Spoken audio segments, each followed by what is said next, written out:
сезім дейтін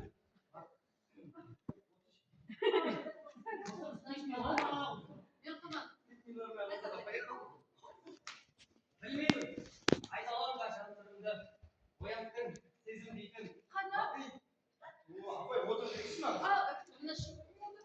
Мерқұрман, бұл жығылған өлең. Өзінің өлең апай айттым ғой жаңа. Өтірік айтады апай. Өтірік айтады. Я ұламаған. Я дұрыс ұламаған. Апай өз шығарады. Тыныш бала. Осы сөйлемеңдер дегенім қайда?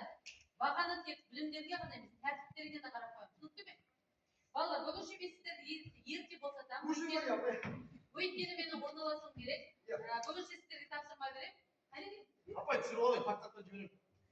Үй тапсырмасы алдыға қойған арман, мақсат, жоспарларын туралы жазып келесіздер. Әзірге сау болыңыздар. Әзірге сау болыңыздар балалар. Сау болыңыз апай. Апай бізге де Ваня жаңа дейсіз апай. көмсейсің бе?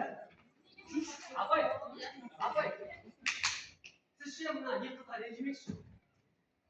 Олар деген әр нәрсеге олар. Қабылбек, сенің де есейіп ақылың толып тұрғаны шамалы. Бірақ поэзия дегенде ынтаң бар сияқты бұл шақта. Иә, апай. Поэзия көп оқып берейін десе.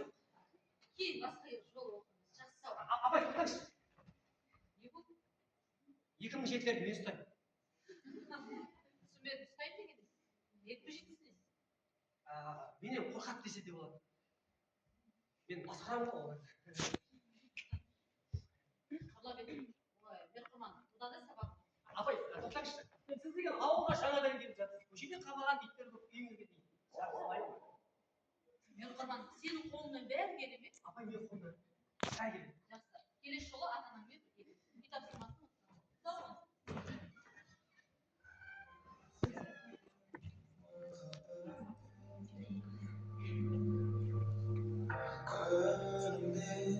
Hoştasın Doğmayan alışkayet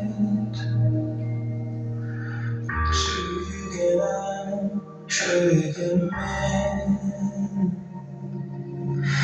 Sonsuz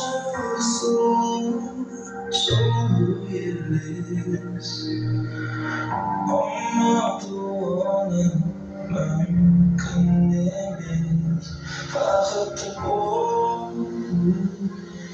Bağlarından biz Hoştasın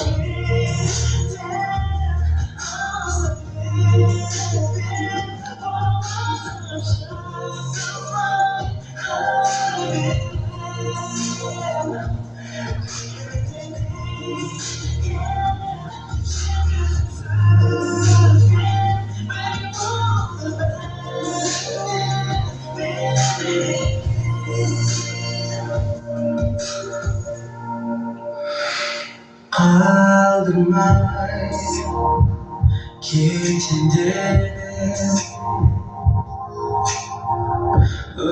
Güneş Öpkin